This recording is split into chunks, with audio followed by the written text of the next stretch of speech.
I never imagined that a simple visit to my daughter's grave could shatter the walls I'd built around my heart for 6 long years. But on that cold October morning in Montclair, New Jersey, everything changed. Andrew Keller, a 59-year-old billionaire who built Keller Aviation from nothing, walked slowly through the damp stone paths of the cemetery clutching a single white rose in my hand.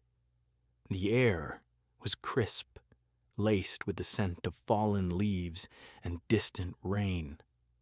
This was the anniversary of Lily's death, my only daughter taken at 24 in a senseless car accident.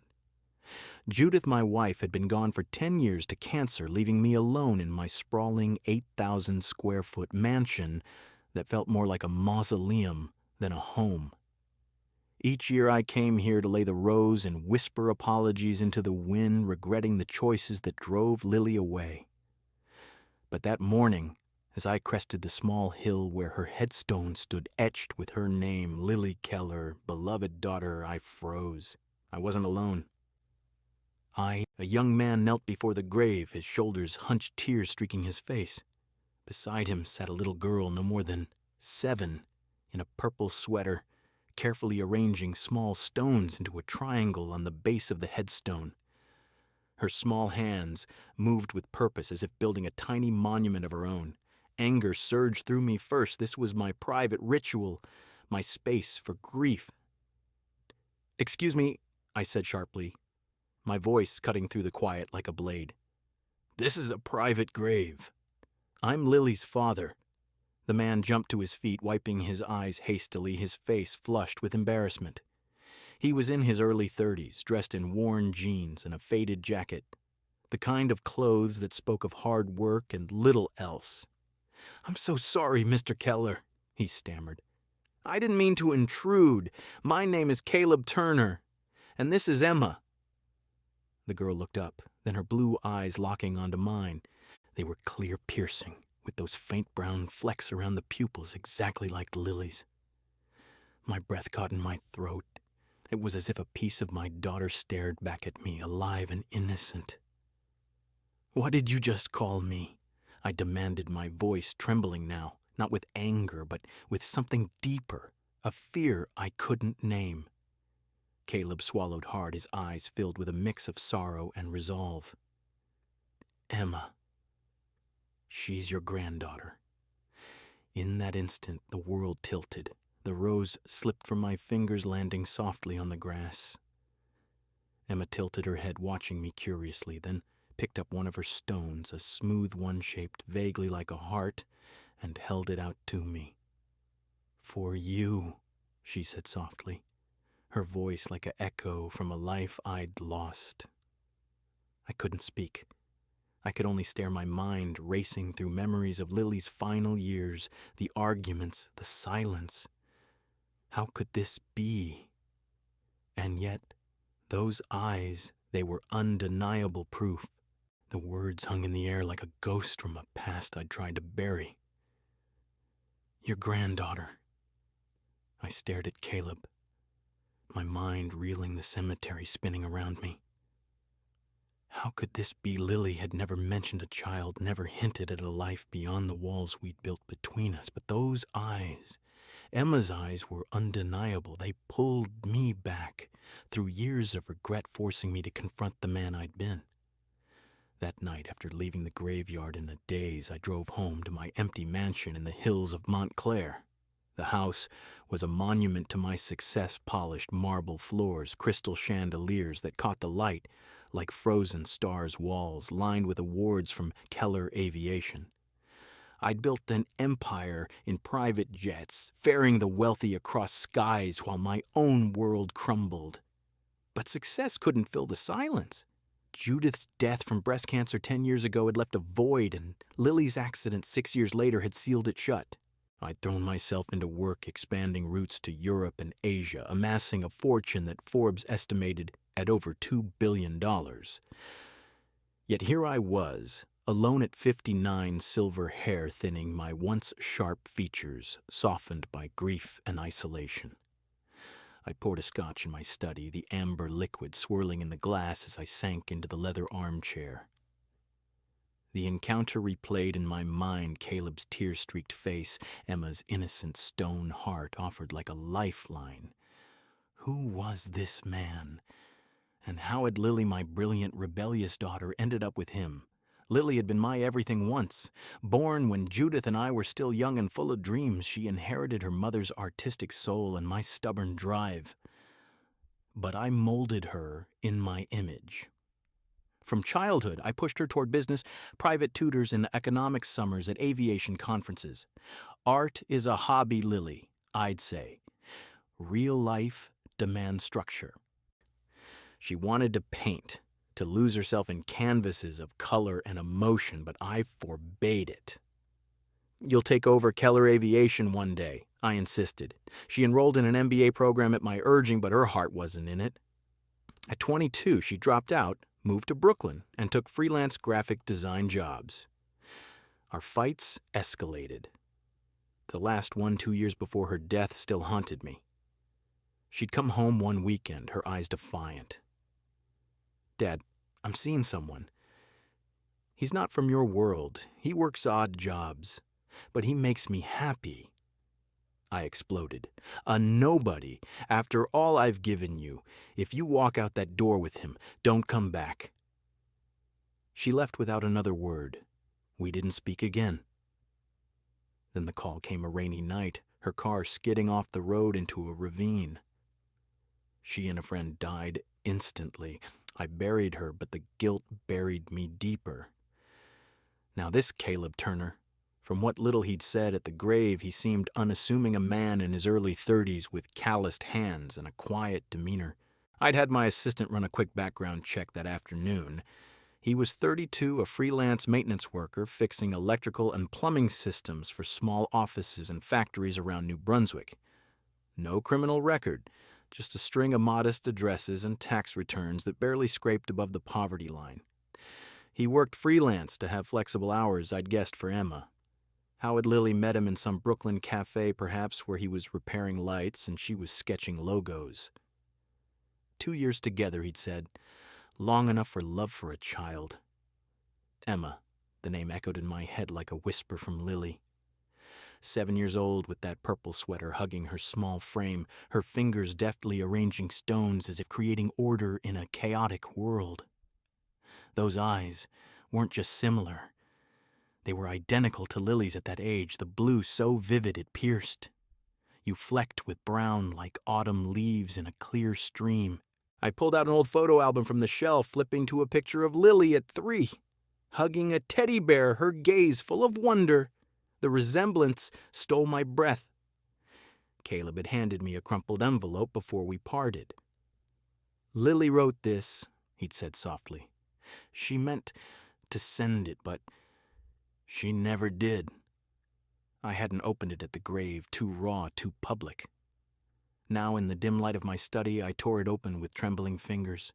The paper was worn, as if carried for years. Dear Dad, it began in Lily's familiar looping script. If you're reading this, I'm gone. I know you'll never forgive me for leaving, for choosing my own path. But there's something you need to know. I have a daughter, Emma. She's got your eyes. Dad, the ones I inherited. Caleb is her father, a good man who loves us more than anything. If there's any love left in you for me, please find it for her. Don't let her grow up without knowing where she came from. I love you even if I couldn't say it. Lily. Tears blurred the ink.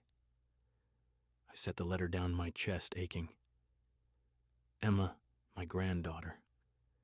A piece of Lily alive in the world, hidden from me by my own pride. How many Christmases had she spent without a grandfather? How many stories of her mother had she heard whispered in that small apartment? I wiped my eyes, staring out the window at the falling snow. For the first time in years, the emptiness felt like it might crack open, letting in a sliver of light. But could I earn a place in her life, or was it too late for a man like me?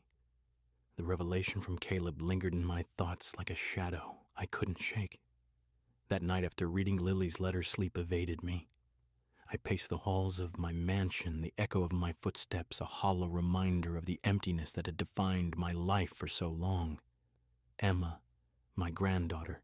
The word felt foreign, yet it stirred something deep within me, a flicker of warmth in the cold void. But how could I bridge the gap Lily had hidden her from me, and for good reason? My pride, my demands, they'd driven her away. Now they threatened to keep me from this child who carried her eyes. The next morning, I returned to the cemetery, half hoping, half dreading another encounter. The grave was empty, the stones Emma had arranged still there like a child's forgotten game. I knelt, tracing Lily's name on the headstone, whispering apologies that came too late. Desperation gnawed at me. I approached the cemetery manager, an older man with a kind face, and asked if he knew the pair who'd been there. "The young fellow with the girl. Yeah, he comes every month or so. Works maintenance around New Brunswick. Brings her to the public library downtown, sometimes says it's good for her reading." The library. It was a start. I drove there that afternoon, my sleek black Mercedes feeling out of place among the modest cars in the parking lot. The Montclair Public Library was a cozy building with shelves of worn books and children's drawings taped to the walls. I wandered the aisles, pretending to browse, until I spotted them in a quiet corner of the kids' section. Caleb sat on a low stool, holding handmade flashcards with letters and simple words. Emma leaned against him, her small finger pointing at each one as she sounded them out. Apple," she said proudly, her voice soft but clear. Caleb smiled, ruffling her hair. "Good job, kiddo. Now B for..." I stood back, hidden behind a shelf, watching. Caleb's patience was evident in every gesture. The way he adjusted the cards for her encouraged her without pressure. He wasn't the nobody I'd once dismissed in my mind.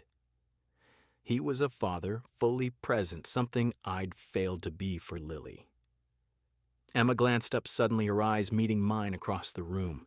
For a split second, recognition sparked in her gaze, and she offered a shy smile. My heart lurched. I smiled back tentatively before turning away.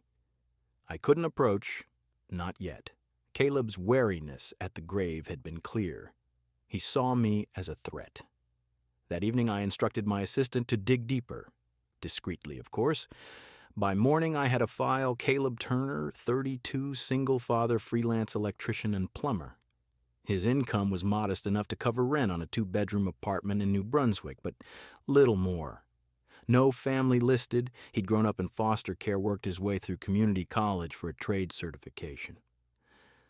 And Emma birth records confirmed she was Lily's daughter, born 9 months before the accident. But to be sure, I authorized a DNA test, using a strand of hair from Lily's old brush I'd kept and a sample my investigator obtained from a discarded coffee cup at Caleb's job site. It was invasive, I knew, but desperation overrode ethics. The results came back 99.9% match. She was mine. Elation mixed with terror. I had a granddaughter, a living piece of Lily. But what now? I couldn't just barge in. Instead, I sent a letter to the address in the file, polite and measured. "Mr. Turner, I'd like to meet properly. For Emma's sake." Days passed with no reply. Then a week later, my phone rang from an unknown number. It was Caleb. "Mr. Keller." His voice was steady but edged with caution. "I got your letter. But I need you to understand, Lily made me promise. She said you'd try to take Emma away, that you wouldn't see me as fit. I won't let that happen." His words hit like a punch. "I don't want to take her," I replied, my voice cracking. I want to know her, please." We met at a neutral spot, a small cafe in downtown Montclair. Emma wasn't there. Caleb had left her with a neighbor. He sat across from me, arms crossed, his eyes guarded. "Lily loved you, you know," he said after a long silence. "But she was scared.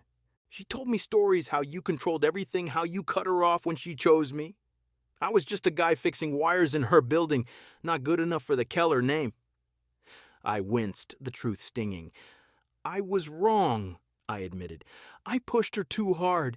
I thought I was protecting her, but I drove her away, and now... Emma, does she know about me? Caleb shook his head.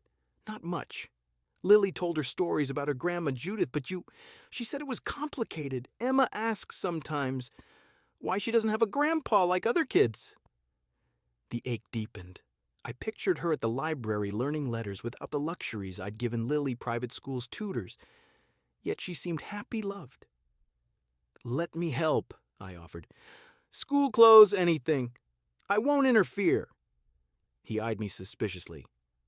Help comes with strings, Mr. Keller. I've seen it before. People like you think money fixes everything, but Emma needs stability, not a distant billionaire dropping in. We argued not heatedly, but enough to expose the rift. He feared I'd sue for custody, use my wealth to overwhelm him. I feared rejection, another loss. As we parted, he said, I'll think about it, but if you push, we're gone. Days blurred into weeks. I threw myself into work signing deals for new routes to Asia, but my mind wandered. One evening, I drove to New Brunswick, uninvited parking across from their apartment building. Through the window, I glimpsed them, Caleb cooking dinner, Emma giggling at something on TV. A simple life, but whole. Jealousy twisted in me, not of Caleb, but of the bond I lacked.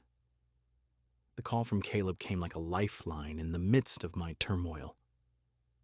Emma asked about you today, he said, his voice measured over the phone. She remembered that the man at the grave. If you promise no lawyers, no demands. Come over tomorrow. I agreed without hesitation, my heart pounding with a mix of hope and fear. This was my chance, a fragile one, to prove I could be different. The next day, I arrived at their modest apartment in New Brunswick, a 2-story building with peeling paint and a small front yard cluttered with children's toys. I carried a simple gift, a set of art supplies, crayons, and paper, and a colorful box remembering Lily's unfulfilled passion for drawing. Caleb opened the door, his expression guarded but not hostile. Come in, he said, stepping aside.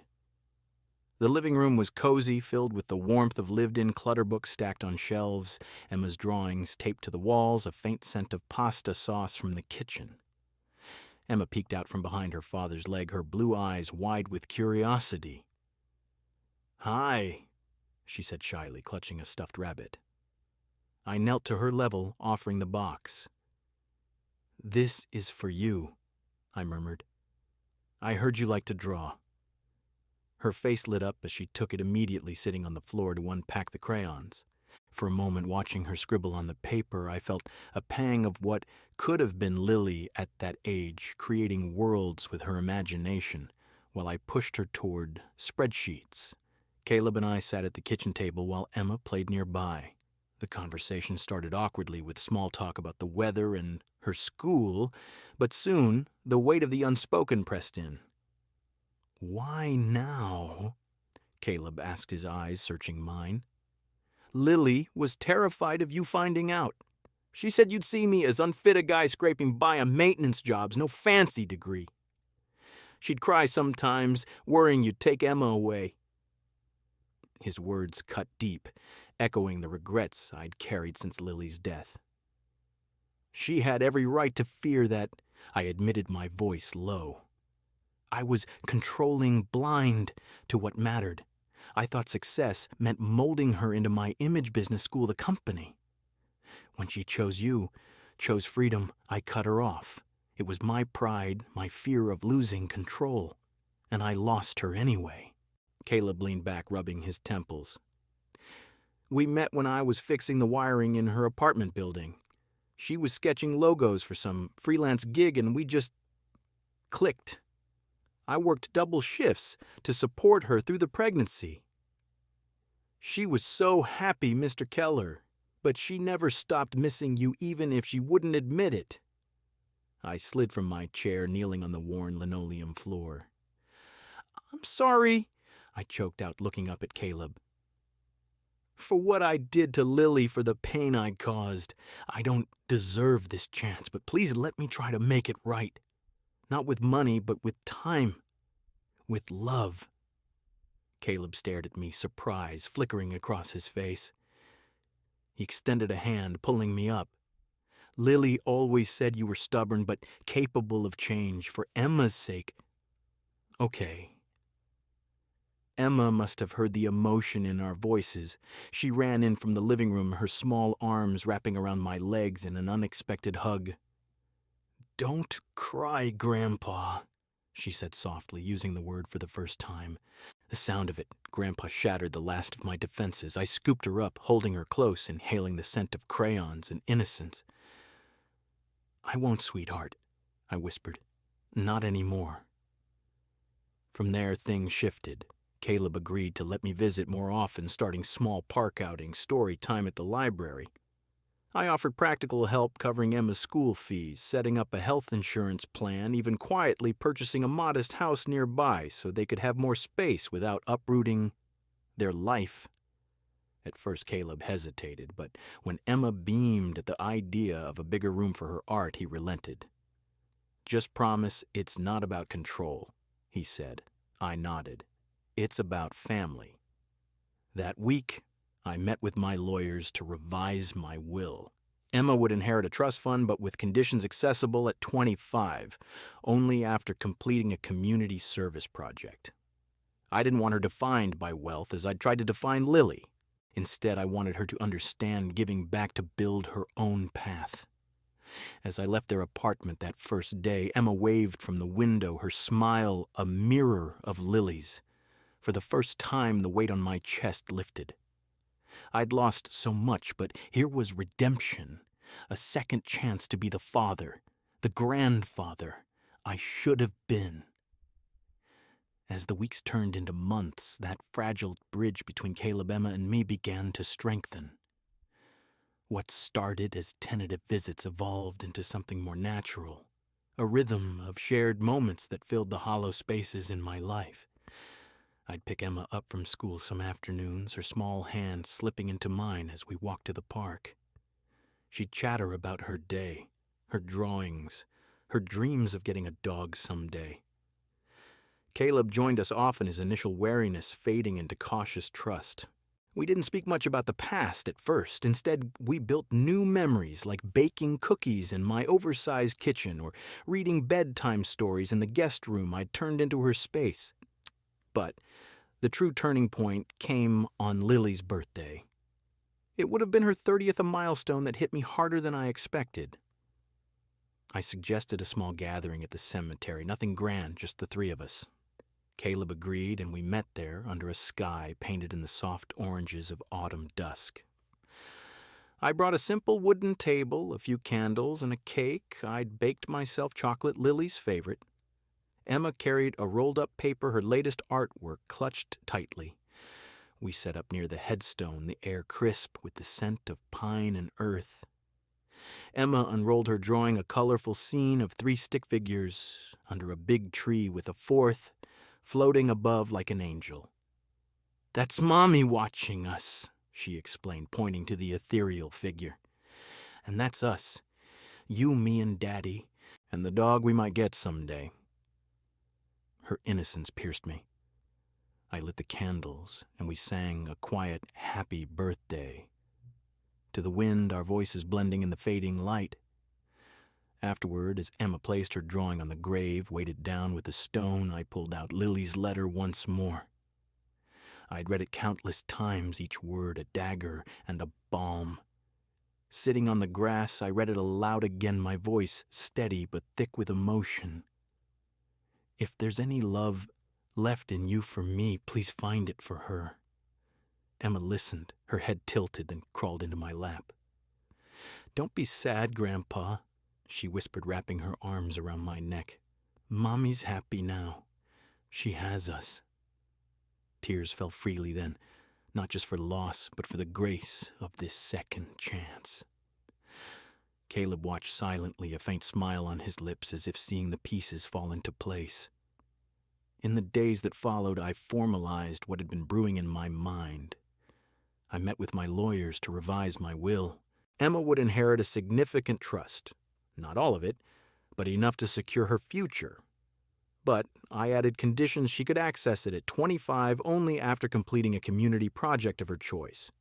Perhaps volunteering at an art center or helping foster kids like Caleb once was. I didn't want her burdened by wealth without purpose as I'd burdened Lily.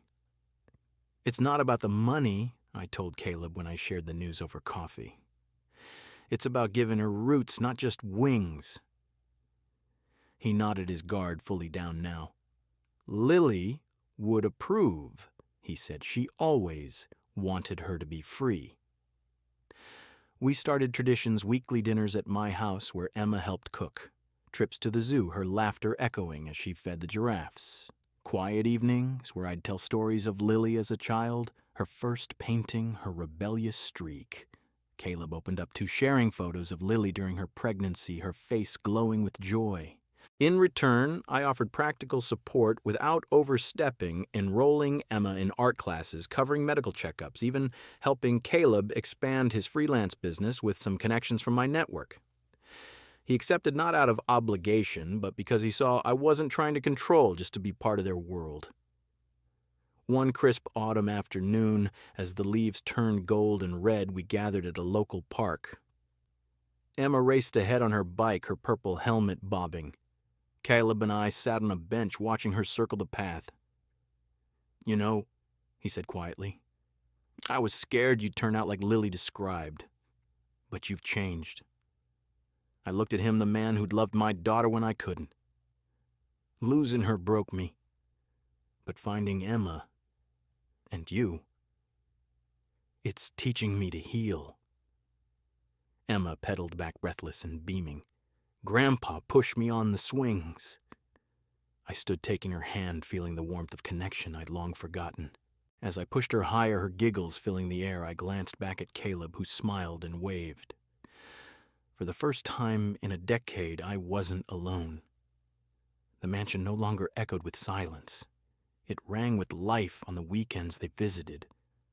I'd learned to let go of control, to embrace the messiness of family, the arguments, the laughter, the love that didn't fit neatly into plans. That fall, I truly became a grandfather, not in name, but in heart. Emma's drawings now covered my fridge, her voice echoed in my calls. And in quiet moments, I'd visit Lily's grave alone, whispering thanks. You gave me a second chance, sweetheart. I won't waste it. The pain of loss lingered, but it was softened by hope. I had a family again, not perfect, but real. And in that, I found peace.